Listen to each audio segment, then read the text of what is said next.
Oh, Canada, a vast idyllic land filled with beavers, loons, lumberjacks, and polite, friendly folks. We have those things for sure, but there's a darker side to the Great White North, full of mystery, crime, the paranormal, and dark history. Join me, Mike Brown, and co-host Matthew Stockton every Monday for the Dark Poutine podcast as we tell dark stories from north of the 49th parallel, with the Ottawa game covering more international cases. You can listen to Dark Poutine for free wherever you find your favorite podcasts. It strikes her in the gloom so fast she barely has time to scream. She falls into the edge of the lamplight and lies there, bleeding, motionless. The man's skin is scaly, flaking, and there are patches of soot on his cheeks. He's one of them. I turn and run, and I don't look back. The Road of Shadows. Listen now at theroadofshadows.com or wherever you listen to podcasts. Hey, I'm Brooke. My friends and I perform spooky stories on our podcast 13. 13 is a movie for your ears with immersive sound design and music from our composer. And we're not reading you the same old ghost stories from Reddit. With original stories from our in-house writers and submissions from up-and-coming authors, 13 will make you smile, break your heart, and have you wishing for a nightlight. Atmospheric, slow burn, always spooky, and sometimes sexy. Our friends are some of the best voice actors and writers in our little corner of the podcast industry.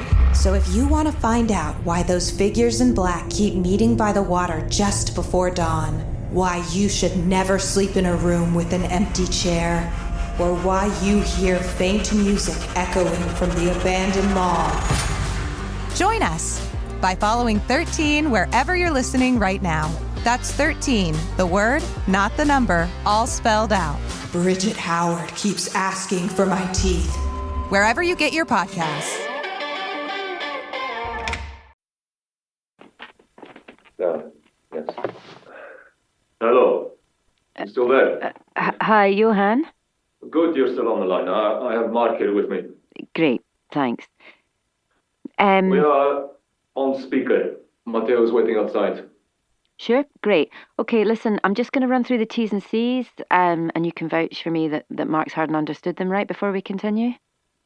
Sure thing. He's here next to me. Great. Hi, Mark.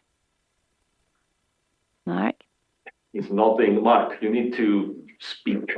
She can't see you. Hi. Hi there. I'm Tessa. Is it okay if I call you Mark? Sure. Great. Well, listen, thanks so much for joining me on this call. I think Johan has explained this to you, but I'm just going to go over things again, okay? So, my name's Tessa McAllister. I'm a Detective Chief Inspector in London. And firstly, I do need to let you know that this conversation is being recorded. And look, that's just for my records. If at any point during this conversation you don't feel well, you don't understand anything I'm saying, you want to stop for any reason at all, you can do that, okay? You can tell me, you can say something to Johan there if you want to stop, okay? Mark, is that clear? Do you understand me? Yeah. Great. Okay, look, the statement I'm about to say is exactly what I've said to everybody, and it's going to sound incredibly formal, but it's really just so that everybody understands where I'm coming from and where we all are legally, okay? I think Johan's already given you a copy to read before this interview, is that right? Yes. Sorry, Johan, can I just hear that from Mark? Of course, sorry. Mark, have you read the statement? Yeah. So you understand what's about to happen, do you? Yeah, I do. Okay, great. Look again, please do stop me, hold your hand up to Johan. If you need to stop, slow down, repeat anything at all, okay? So just for the recording, the time is 06:46 GMT on the 26th of June, 2023. Okay, this interview is in relation to the death of Dr. Andrew Fairfield. The aim is to establish accounts from everyone stationed at Bowers Wilson to gain an understanding of the circumstances surrounding his death and to establish the course of his dying. You are not suspected of committing any offence at this time, and as such you are not under arrest, and this interview is not being conducted under police caution. So you didn't stop me at any point there, Mark, so am I okay to assume you understood all of that? Mark? Yeah, I'm here. I understood. Great. Okay, Mark, how are you holding up there? I don't know, to be honest.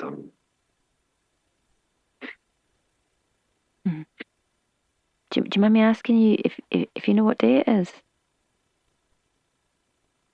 It's, listen, I haven't left my room in a long time. But do you know where you are now, though, Mark? Yeah, I'm in the communications room. That's right. Great. Can you tell me what base you're on? Powers Wilson. Mark, do you know why it is that we're having this wee chat today? To do with Drew. Yeah, that's correct. Now look, I don't want to upset you, but do you know why it is that I want to chat to you about Drew?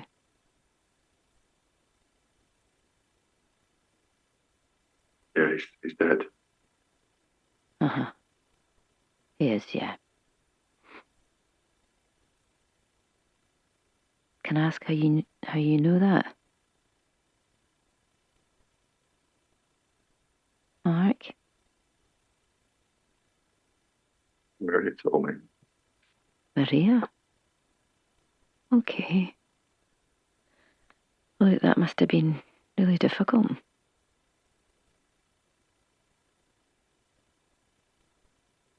She brings me my breakfast, and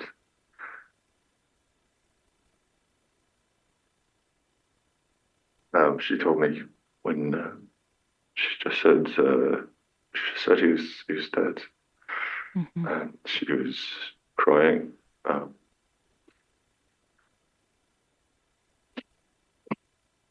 Mark, I understand that must have been really upsetting for you. Did she say what had happened to him exactly? No, I don't remember. Okay, you don't remember. I tell you what, Mark. I wonder if you could take me through what you do remember of that night, no matter how small the detail. Okay. Were you aware that there was a party that night? Yeah, I think so.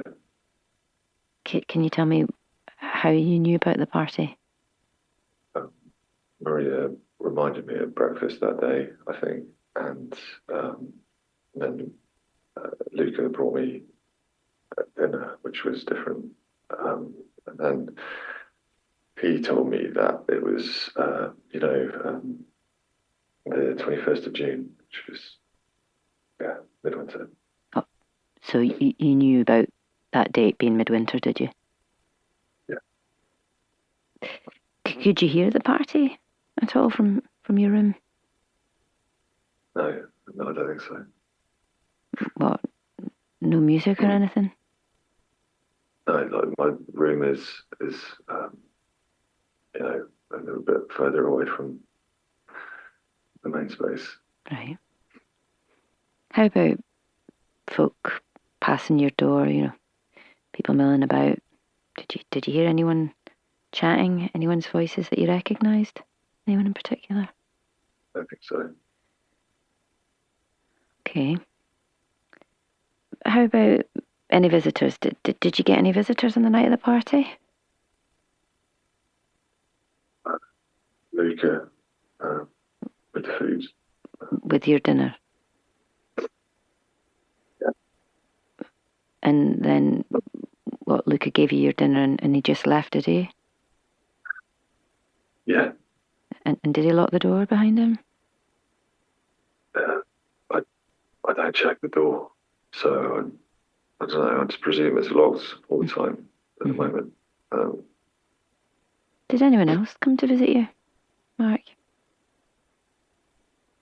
No, no, I don't. How I about don't think so. Drew? Do you remember Drew coming to see you at all? Yeah, yeah. Oh, he did, right? Was that the night of the party, was it? No, hang on. I don't know. He came with Johan. Look, I'm sorry. I don't like. My memory is just confused. I think. No, I get it, Mark. That's fine. Mark, I know it's difficult to remember things, but I do need to keep asking you these questions. Did anyone let you out that night at all? Do you remember stretching your legs, getting a wee bit of fresh air? Have a good think, Mark. Can you remember going outside your room? No, I didn't. Mm-hmm. Have you ever been let out, Mark? Since you've been in there? No.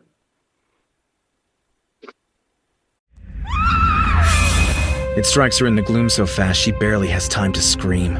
She falls into the edge of the lamplight and lies there, bleeding, motionless. The man's skin is scaly, flaking, and there are patches of soot on his cheeks.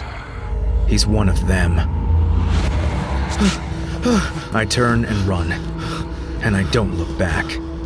The Road of Shadows. Listen now at theroadofshadows.com or wherever you listen to podcasts. This is the first time I've been out of my room in a while. Right. No. How is that? How does that feel? I feel a bit sick. Sick? Are you going to be sick? Are you okay there, Mark? You feel sick? No, not going to be sick. Just my it's my heart, and it's Do you want to get Jesslyn, Mark? Yeah, look, we can stop, Mark. If you need to stop, we can stop. No, look, I think I just feel safer when I'm in my room, because it's just it's okay. Like I just feel tired, and I just get tired a lot. It's all right, fine. Yeah. Are you getting tired now? No, I'm okay. You sure? Yeah, I'm not fine. You okay to carry on for a wee bit? Mm-hmm. Sure. That's great. Great. Thanks, Mark. I appreciate this. So listen, just to recap, and this is, for me, it's not for you to worry about. You were locked in your room the night Drew died. You knew there was a midwinter party, but you didn't hear any of it that night. Luca delivered your food. He left. And then what happened, Mark? Can you tell me what happened after that?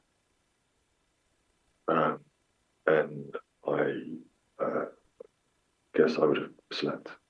Mm-hmm. You sleep a lot, do you? Yeah. Mm-hmm. Might you have woken up at any point? Were you aware of anything outside the room that could have woken you up? Any noise? Like what? Like people looking for Drew? Maybe calling his name or anything like that? No. The next thing I remember was Maria bringing me my breakfast. Mm-hmm. I've only seen the same people day in, day out for, I don't even know how long it's been. I am sorry, Mark. Didn't want to give out the code to too many people, Johan, especially now. if I could just continue talking to Mark without any interruption at the moment, that'd be great. Of course. Sorry. Thanks. Mark, can I ask you, what was your relationship with Drew like? Did you get on? Yeah, I guess so. I didn't really know him that well, really, but it's nice to have a fellow Brit around, I guess. I mean, it was like, quite posh, but he was, he seemed decent. Great. Mark, I need to ask you, did you know that Drew had a theory that what you're experiencing isn't actually winter over syndrome? Did you know that? No, I didn't. What?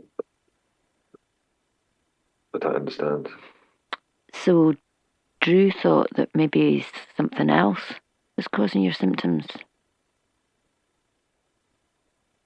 Such as? Well, I believe Drew thought maybe it was drugs that's making you feel the way you're feeling. Wasn't on any drugs. But I am now. But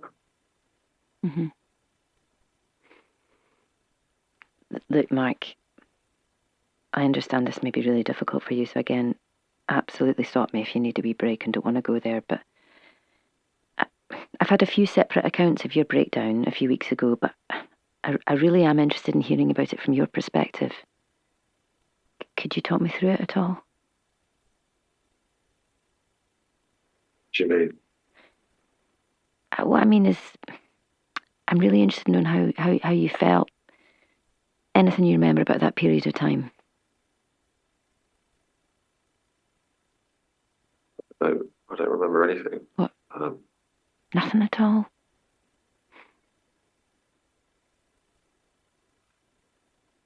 Do you remember smashing up the TV, Mark?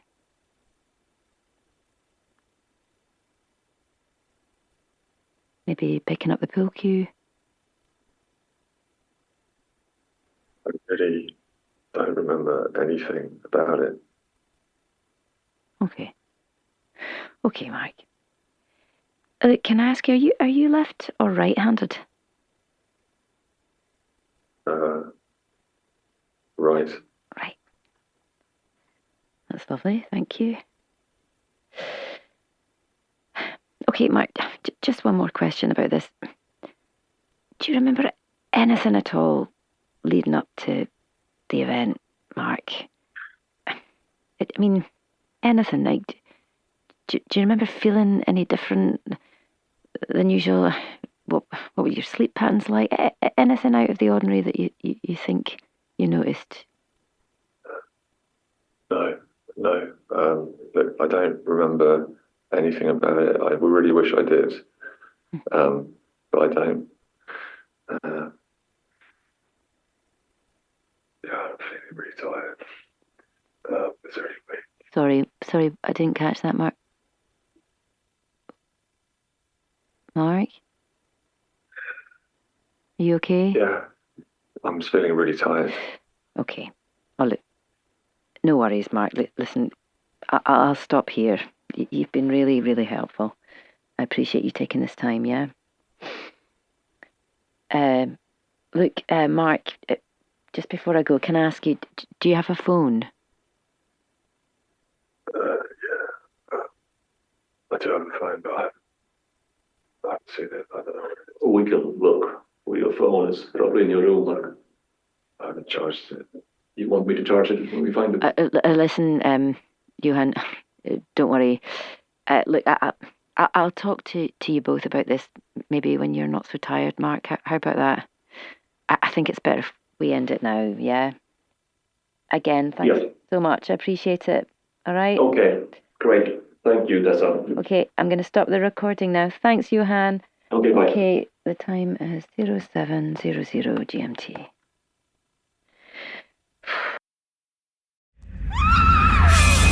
It strikes her in the gloom so fast she barely has time to scream. She falls into the edge of the lamplight and lies there, bleeding, motionless. The man's skin is scaly, flaking, and there are patches of soot on his cheeks. He's one of them. I turn and run, and I don't look back. The Road of Shadows. Listen now at theroadofshadows.com or wherever you listen to podcasts.